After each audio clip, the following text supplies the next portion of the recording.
رہنے دے، تیرا ماموں معلوم ہوتا ہے، تیرا رشتہ دار معلوم ہوتا ہے، تیرا قریبی معلوم ہوتا ہے۔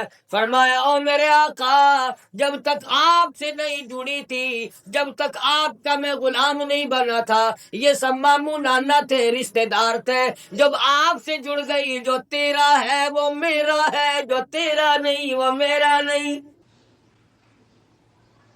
کمال عشق سے ثابت کر دیا کہ ہم لوگوں کا اپنا تعلق کچھ نہیں، ہم لوگوں کی اپنی ذاتیات کچھ نہیں، اپنے رشتے ناطے کچھ نہیں، تمام کے تعلقات کو اس پر قائم کر دیا۔ اولئک کتب فی قلوبہم الایمان۔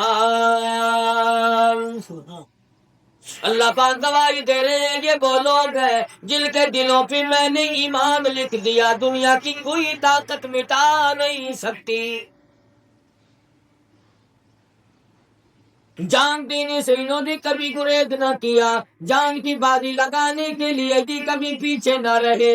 بھوکے ہیں، پیاسے ہیں، پریشان ہیں، کسی حالت میں بھی ہے۔ قرآن کریم نے ان لوگوں کی گواہی دیتے ہوئے فرمایا من المؤمنین رجال صدقوا ما عاهدوا اللہ علیہ فمنهم من قضى نحبه ومنهم من ينتظر وما بدلوا تبدیلا۔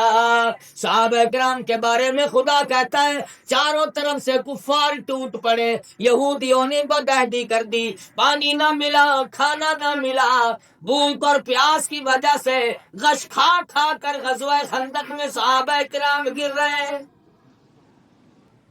ہتھیار نہیں، ساز و سامان نہیں، پلے کھانے پینے کے لیے ریشن نہیں، اور حالت یہ بنی ہے اذ جاءوکم من فوقکم ومن اسفل منکم واذ زاغت الابصار وبلغت القلوب الحناجر۔ اندازہ لگاؤ، چاروں طرف دشمن ہیں، ہتھیار ان کے پاس ہیں، اسلحہ ہے، ساز و سامان ہے، ادھر تیر و تلوار ہے، ادھر پانی بھی نہیں، ادھر کھانے پینے کا سامان ہے، ادھر روٹی بھی نہیں، ادھر بڑے بڑے شامیانے لگائے ہوئے کفار نے، ادھر صحابہ کرام کے پاس چھاؤں کرنے کے لیے کپڑا بھی نہیں، آگے کافر، پیچھے کافر، دائیں کافر، بائیں کافر، چاروں طرف دشمن پھیل گئے۔ کئی دن گزر گئے، کچھ بھی کھانے پینے کا نہیں۔ ایسی حالت میں انسان کے منہ سے یہ بات نکل جانا کوئی بعید نہیں۔ کوئی تو کہتا حضور اکرم صلی اللہ علیہ وسلم کو کہ جی آپ نے ہمیں کہاں پھنسایا، کچھ تو تیاری فرماتے، کچھ تو تیاری کی ہوتی، یوں ہی میدان میں انسانیت کو کٹوا رہے ہو۔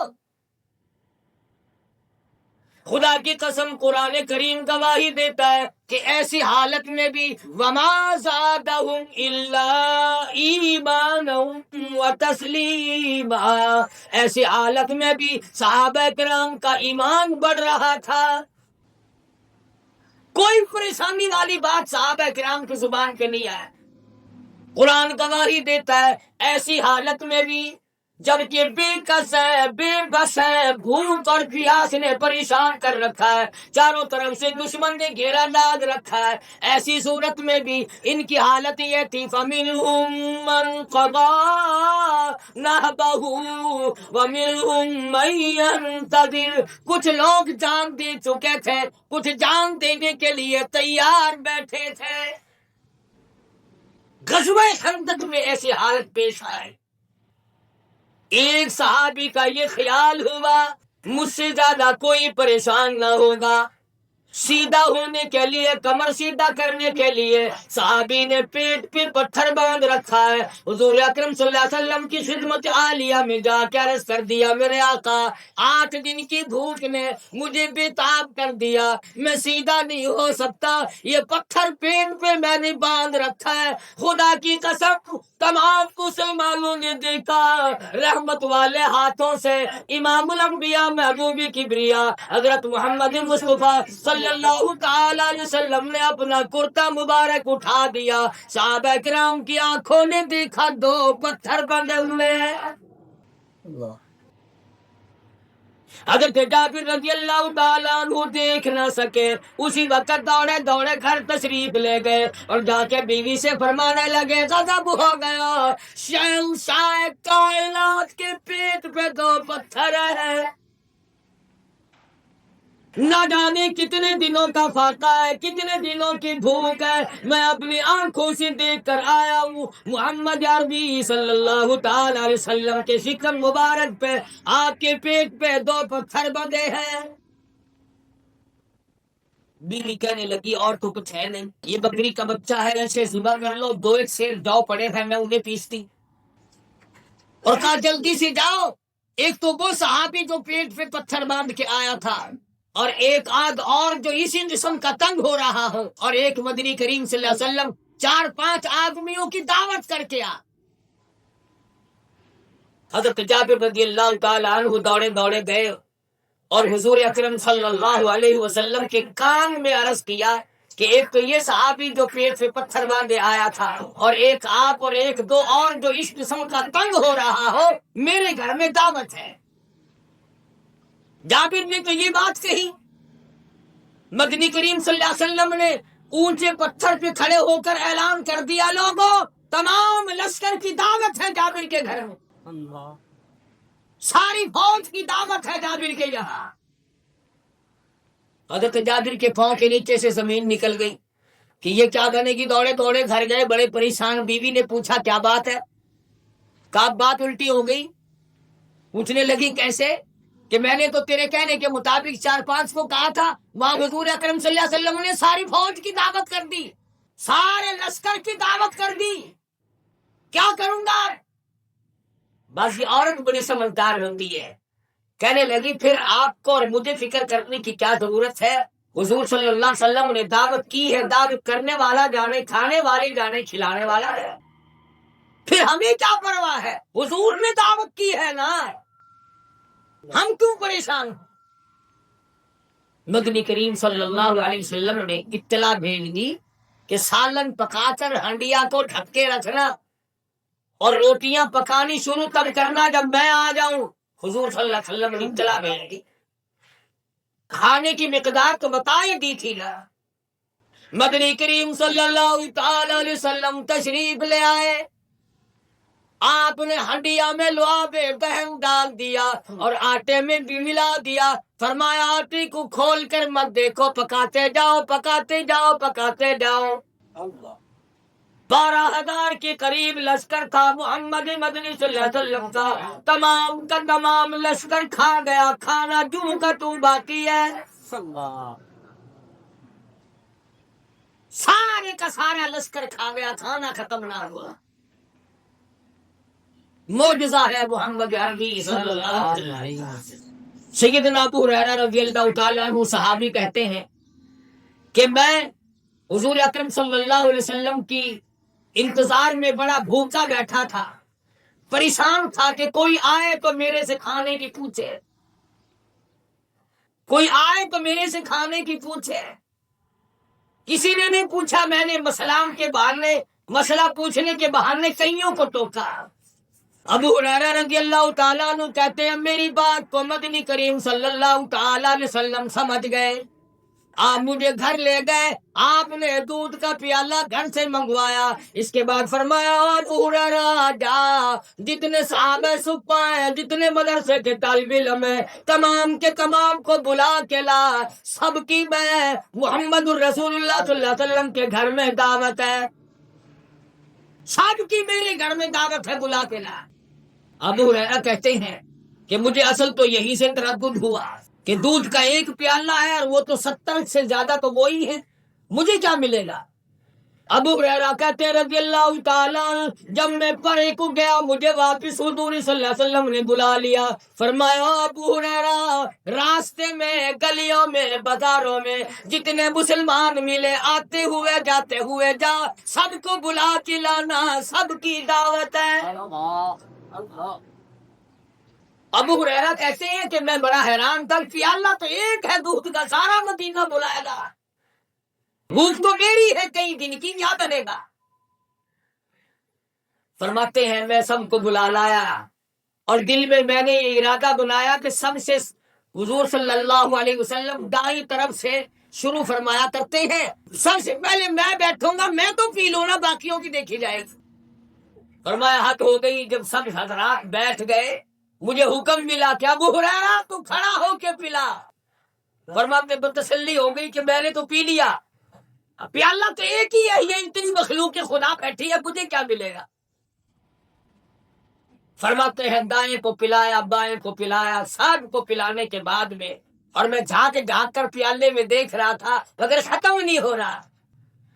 جب سب نے پی لیا اس کے بعد فرمایا مدنی کریم صلی اللہ علیہ وسلم نے ابو ہریرہ تو پی؟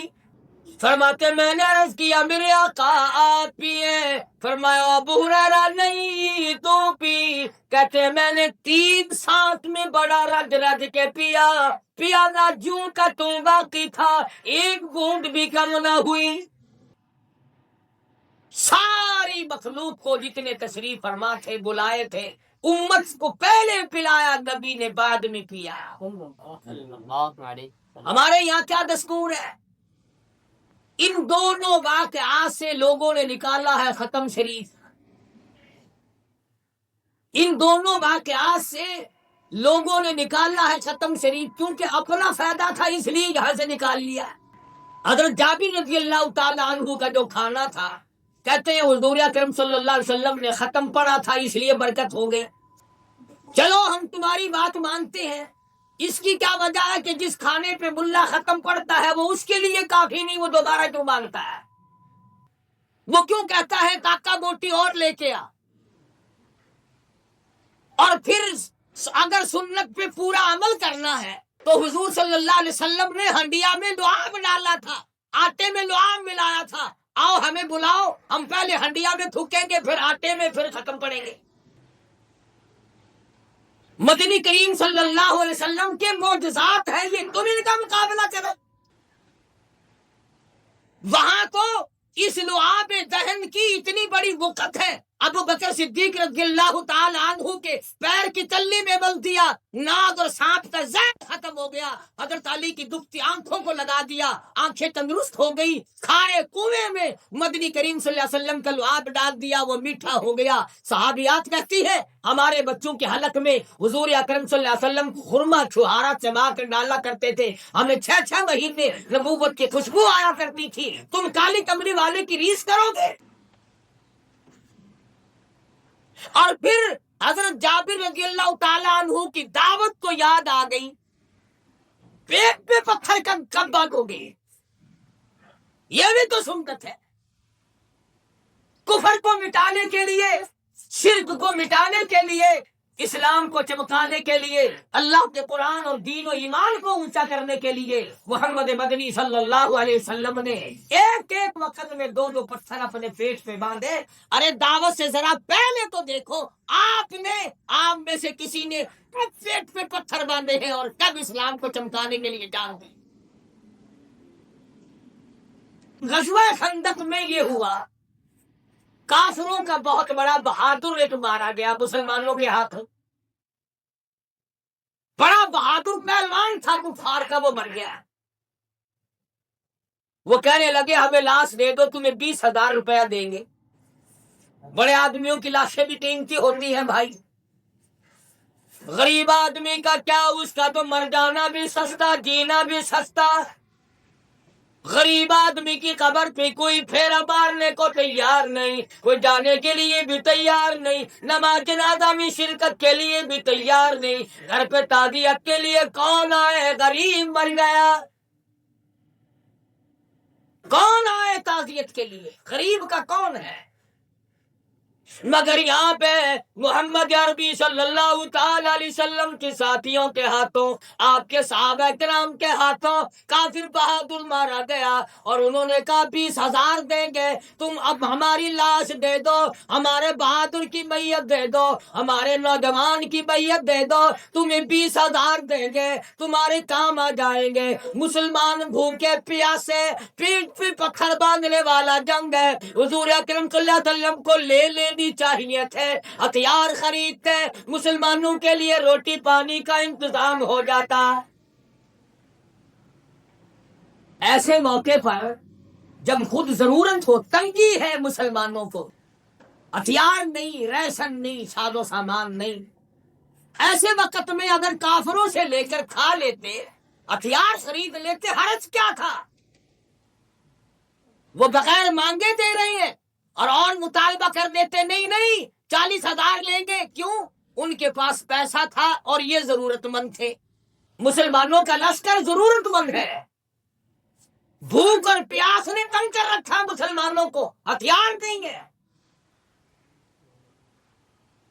پیاس کی وجہ سے غش کھا کھا کر صحابہ کرام گرتے، ننگے پیر تھے، ننگے سر تھے، کرتا نہیں تھا، پیٹ میں روٹی نہیں تھی صحابہ کرام، اور کافر کہتے ہیں کہ 20,000 لے لو اور ہمارے بہادر کی میت دے دو، لاش دے دو۔ ارشاد فرمایا مدنی کریم صلی اللہ تعالی علیہ وسلم نے، جاؤ اپنے بہادر کی لاش لے جاؤ، ہم کافروں، ہم مردوں کی قیمت کھانے والے نہیں، مفت میں لے جاؤ، بغیر معاوضے کے لے جاؤ، بغیر پیسوں کے لے جاؤ، اپنے بہادر کی میت لے لو، ہم لوگ مردوں کی قیمت کھانے والے نہیں۔ سارے قرآن کو پڑھ کے دیکھو، ترجمہ پڑھو، مطالعہ کرو۔ اللہ میاں نے یہ فرمایا نصرکم اللہ ببدر وانتم اذلہ فاتقوا اللہ لعلکم تشکرون۔ فرمایا میں نے فرشتے بھیجے۔ عام مسلمانوں، قرآن کریم میں غور کرو، اللہ کا قرآن تمہیں بلا رہا ہے، اللہ کا قرآن تمہیں دعوت دے رہا ہے، آؤ دائیں بائیں چھوڑو، جٹل قصے کہانیوں کو چھوڑو، میری طرف آؤ۔ اللہ میاں نے جب مدنی کریم صلی اللہ علیہ وسلم کی زبان سے یہ لفظ سنے، ضرورت مند بھی ہے، ایک ایک وقت میں 2 پتھر پیٹ پہ بندھے ہوئے ہیں، بھوکے بھی ہیں، پیاسے بھی ہیں، ننگے بھی ہیں، بغیر ہتھیار کے بھی ہیں، قیمت مل رہی ہے مگر لیتے نہیں۔ اللہ نے فرمایا او میرے نبی ہٹ جاؤ، وقف اللہ مؤمنین القتال، او میرے نبی اب تمہاری طرف سے میں خدا خود لڑوں گا۔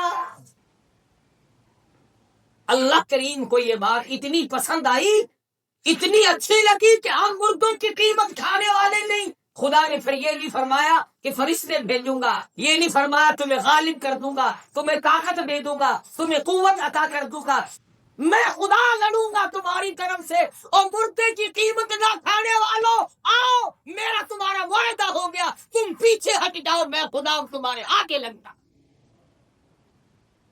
آج مردوں کی قیمت کھا کھا کر دل مردہ ہو گئے، ضمیر مردہ ہو گئے، ایمان مردہ ہو گئے، تمام کا تمام معاشرہ مردہ ہو گیا۔ مردے نہانے کی قیمت کھانے والوں، نماز جنازہ کی قیمت کھانے والوں، مردے کے کفن پہ حصہ بڑھا دینے والوں، کفن میں حصہ ڈالنے والوں، 10واں 40واں طرح کے مردے کے پیچھے لگ کر کھانے والوں، اللہ میاں کا حکم ہے، فرمایا ان الذین یاکلون اموال الیتامی ظلما انما یاکلون فی بطونہم نارا۔ اور یتیموں کا مال کھانے والوں، یہ چاول نہیں، یہ کھانا نہیں، یہ روٹی نہیں، یہ تم اپنے پیٹ میں انگارے بھر رہے ہو۔ خدا کا قرآن کہا، آج کون پرواہ کرتا ہے؟ ساری عمر تو ٹیلی خرچ نہیں کرتے، ساری عمر تو 1 روپیہ دینا مشکل ہو رہا ہے، اور مرنے کے بعد خاندان والے سارے سخی بنتے ہیں۔ مال مردے کا خرچ کرنے والے دوسرے پرائے لوگ. مدینہ منورہ میں اللہ پاک زیارت نصیب فرمائے، آمین کہو جائے. ایک صحابی کہتا ہے کہ میں کھجور کھاتا ہوا جا رہا تھا، آدھی کھا چکا تھا، آدھی باقی تھی. کسی سائل نے، فقیر نے سوال کر دیا تو آدھی کھجور فقیر کو دے دی. کھجوروں کی تجارت کرتا تھا، کاروبار کرتا تھا. موت آنے لگی، کچھ دیر پہلے وصیت کر دی کہ سارا گودام، سارا کوٹھا بھرا ہوا اللہ کے نام پہ صدقہ کر کے میرے لیے سارے ثواب کر دینا. کئی لوگ ابھی کہیں گے نکلتے ہوئے، دیکھو جی پتہ چل گیا نا، اے مردوں کو ثواب پہنچانے کے قائل ہی نہیں. یہ بات نہیں، قائل ہیں، مگر مال والے کا مال ہو. جو بھائی خرچ کر رہے وہ اپنے مال میں سے بھائی کے لیے خرچ کرے. بالغ اولاد ہو وہ ساری خرچ کرے. نابالغ بچوں کے مال میں سے کسی کو خرچ خیرات کرنے کی اجازت نہیں. چھوٹے چھوٹے یتیم بچے جو خود دوسروں کی پرورش کے محتاج ہیں، ان کے مال کو اڑاتے ہو رسم و رواج کے تابع ہو کر. تو ایصال ثواب کے ہم منکر نہیں، کرو مگر اس طریقے سے کرو جس طریقے سے محمد عربی صلی اللہ علیہ وسلم نے فرمایا، جس طرح سے دین میں اس کا ثبوت اور جواب ملے. اسی لیے تو یہ مولوی ہم سے لڑتے ہیں. ہم کہتے ہیں کہ ایصال ثواب کا کھانا یتیم کو دو، محتاج کو دو، بیوہ کو دو، غریب کو دو. کوئی الاٹمنٹ نہیں ہو رہا کہ جتنا اللہ کے نام پر دیا جائے سارا مولوی ملانوں کو دیا جائے. اس لیے ہم سے یہ لڑتے ہیں. جب ہم کہتے ہیں کہ محلے کی بیوہ کو دے جو اپنے بچوں کو چھپائے بیٹھی ہے، جو اپنے یتیموں کو مزدوری کر کے پال رہی ہے، تو اسے جا کے دے. یار وہ ہم سے لڑ پڑتے ہیں، کہتے ہیں دیکھا ہماری جڑیں کاٹتے ہیں. ہم کیا کاٹیں یا نہ کاٹیں، خود کیوں کٹاتے ہیں. وہ ایک مولوی گیا کہ لڑکے کے پاس کپڑے کا دکاندار تھا، اس لڑکے کا والد انتقال کر گیا تھا، فوت ہو گیا تھا. اس نے کہا چلو آج ایک سوٹ کا کپڑا مار کے لائیں گے. جا کے کہنے لگا لڑکے رات تیرا ابا میں نے خواب میں دیکھا. وہ سارا دھندا چھوڑ کے قریب آیا اور کہنے لگا کہ کس حالت میں دیکھا تھی ابا جان کو. کہ جی کیا بتلائیں، بس حالت ایسی ہی تھی. انہوں نے کہا نہیں حضرت ذرا بتلاؤ تو صحیح، میرے ابا کو کس حالت میں دیکھا. کہنے لگا خدا جانے کیا بات ہوئی، بالکل ننگے تھے، سر سے پاؤں تک ننگا. اس کا خیال یہ تھا کہ ایک سوٹ کا کپڑا ملے گا. وہ کئی قاری حنیف کے پیچھے جمعہ پڑتا ہوگا. کہنے لگا بابا یہاں کو کبھی گوڈا گھٹنا نہیں دکھایا، وہاں جا کر اتنا بے حیا ہو گیا کہ ننگا پھر رہا ہے. یہاں تو کبھی ننگا نہیں پھرتا تھا، وہاں جا کر بے حیا کیسے بن گیا ہے. ساری چیزیں قرآن کریم نے کھول کھول کر بیان کر دی. فرمایا وَقَفَ اللَّهُ الْمُؤْمِنِينَ الْقِتَالَ.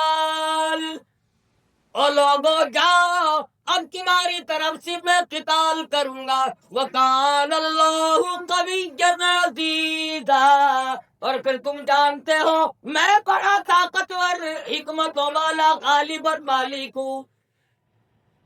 جب میں خدا کسی سے لڑنے پہ آؤں گا پھر کامیاب کون ہوگا، کس کی مجال ہے، کس کی جرت ہے پھر سامنے میدان میں آئے.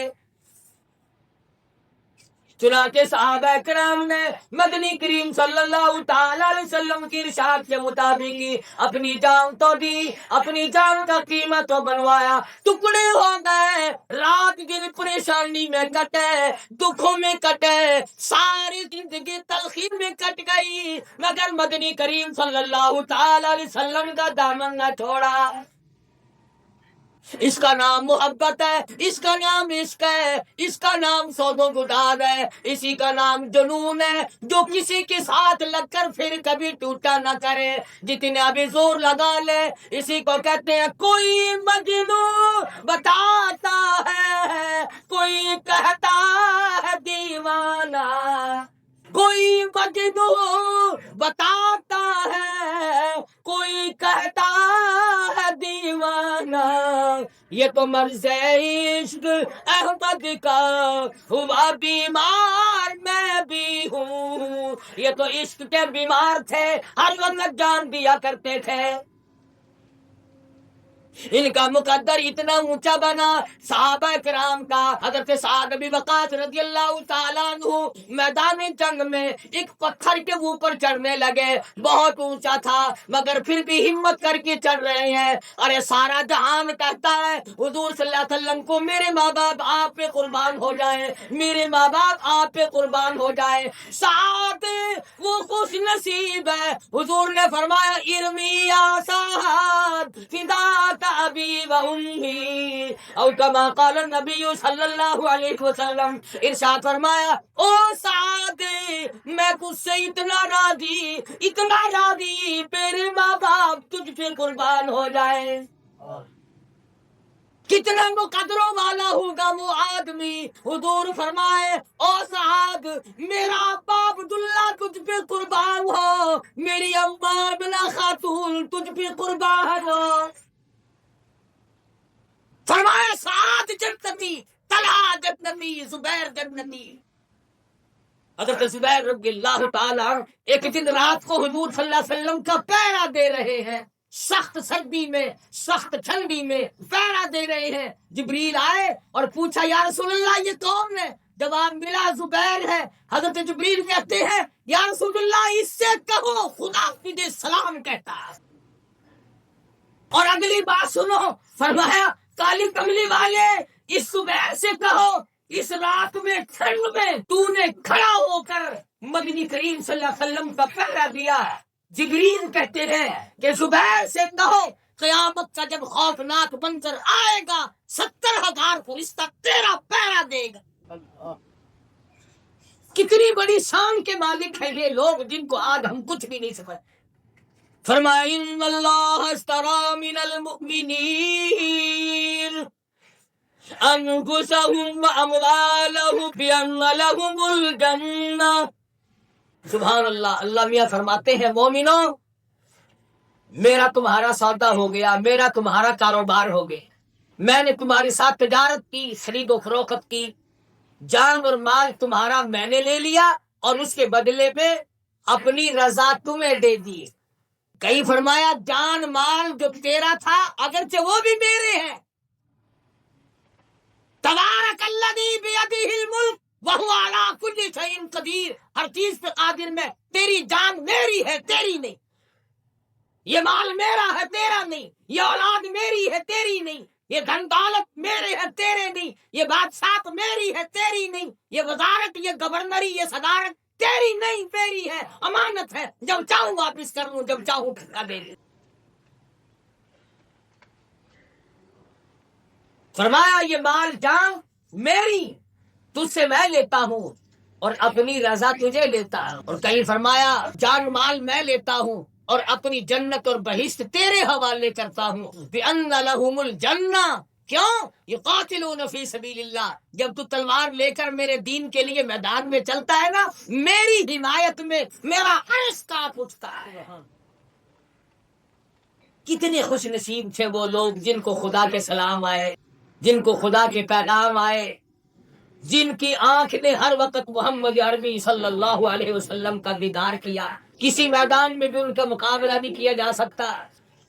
صدقہ خیرات کے میدان کے لیے حضور نے فرما دیا احد پہاڑ سونے کا، احد پہاڑ سونے کا، تم صدقہ کرو خیرات کرو اللہ کے نام پہ دو۔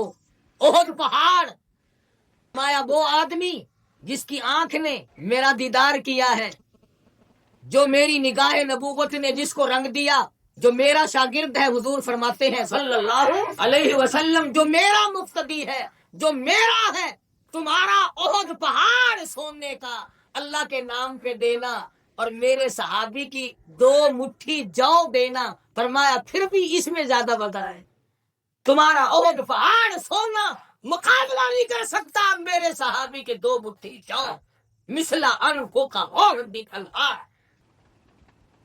کمال ہے ان حضرات کی جنہوں نے مدنی کریم صلی اللہ علیہ وسلم کی صحبت میں رہ کر سب کچھ کمایا، بچوں کی پرواہ نہ کی، رات دن کی پرواہ نہ کی۔ ایک صحابی حضور صلی اللہ علیہ وسلم کے سامنے آیا رنگین کپڑے پہنے ہوئے، سرخ کپڑے پہن کر، اس نے سلام کیا، حضور نے منہ پھیر لیا صلی اللہ علیہ وسلم۔ ہائے صحابی کا دم نکلنے کو ہو گیا، میرے آقا نے مجھ سے وہ کیوں پھیر لیا؟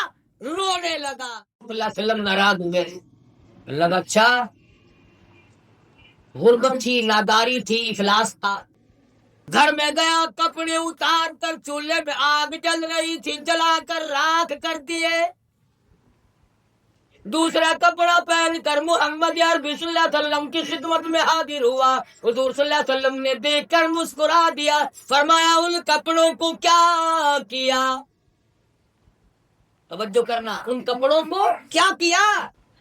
یوں کہ جی وہ کپڑے میں نے آگ میں جلا دیے، چولہے میں جلا دیے۔ فرمایا ہائے نقصان کیا، میری امت میری جماعت تو نہایت غریب ہے، عورتوں کے لیے تو جائز تھے، کسی بہن بیٹی کو، اماں کو، بیوی کو دے دیے ہوتے، ان کے لیے تو جائز تھے، وہ پہن لیتی، نقصان کیا۔ صحابی کی بات سنو اور اپنے گریبان میں جھانکو، او عاشقو، او محبت کرنے والوں، او دم بھرنے والوں، ذرا غور تو کرو۔ صحابی کہتا ہے یا رسول اللہ میں نے وہ کپڑے اس لیے جلا کر خاک کر دیے، ان کپڑوں کو جن کپڑوں کو دیکھ کر آپ نے ناراضگی کا اظہار فرمایا ہو، آپ نے نفرت کی ہو، ان کپڑوں کو بہن بیٹی بیوی کے بدن پر میرے پاس وہ آنکھیں نہیں جن آنکھوں سے وہ کپڑے پھر تو مارے دیکھو، جن کپڑوں کو دیکھ کر آپ نے ناراضگی کا اظہار کیا ہو ان کپڑوں کو پھر نہ دیکھو، میرے پاس وہ آنکھ نہیں جن کانوں کو میں دیکھ سکتا، غربت ہے ہوا کرے، افلاس ہے ہوا کرے، تنگدستی ہے ہوا کرے، ان کپڑوں کو میں نے جلا کر خاک کرے۔ ایک عورت آئی مدنی کریم صلی اللہ علیہ وسلم کے دربار میں، سونے کے کنگن پہنے ہوئے ہے، ابتدا اسلام ہے، زکات کا میں حکم آیا ہے۔ فرمایا مائی ان کنگنوں کی زکات دیتی ہے؟ کہنے لگی یا رسول اللہ زکات کیا چیز ہے؟ فرمایا 40واں حصہ دینا پڑے گا ہر سال، اگر نہ دے گی جہنم میں جلے گی۔ اب چاہیے تھا نا کبھی کاٹ کے دیتی رہوں گی، پیسے دے دوں گی، میری اولاد کے کام آئیں گے، میری بیٹی کے کام آئیں گے، میری نوح کے کام آئیں گے، میرے کھانے پینے کے کام آ جائیں گے۔ دونوں کنگن اتارے اور حضور کے سامنے پھینک کے کہنے لگی یا رسول اللہ جو چیز جہنم میں لے جائے اسے آدمی پاس ہی کیوں رکھے، میں تو ابھی ان کو دفع سارے ہی سنبھالو، 40واں حصہ کیوں، یہ سارے ہی میں آپ کو دیتی ہوں، جہاں چاہے آپ خرچ کریں، ایسی بلا کو میں تو آنکھوں سے بھی نہ دیکھوں، ایسی بلا کو میں تو آنکھوں سے بھی نہ دیکھوں جو جہنم پہ لے جانے کا سبب بنے۔ یوں ہی تو نہیں اللہ پاک نے فرما دیا جزاؤہم عند ربہم جنات عدن تجری من تحتہا الانہار خالدین فیہا ابدا رضی اللہ عنہم ورضوا عنہ ذالک لمن خشی ربہ۔ اور میرے نبی کے غلاموں اور صحابہ کرام ادھر آؤ، تم نے جو تنگیاں اٹھائی ہیں میں خدا کو منظور ہے، جنت کے دروازے میں تمہارا استقبال کروں گا، سلام علیکم طبتم فادخلوها خالدین۔ اور میرے نبی کے غلاموں اور جانثاروں خوش ہو جاؤ، میں خدا تمہیں جنت میں سلام کہوں گا۔ کمال تھا ان حضرات کا جنہوں نے ہر مصیبت میں، پریشانی میں محمد عربی صلی اللہ علیہ وسلم کا دامن بھی چھوڑا۔ اللہ پاک مجھے اور آپ کو ان سب کی غلامی نصیب فرمائے، ان کے نصیحت پہ چلنے کی توفیق عطا فرمائے۔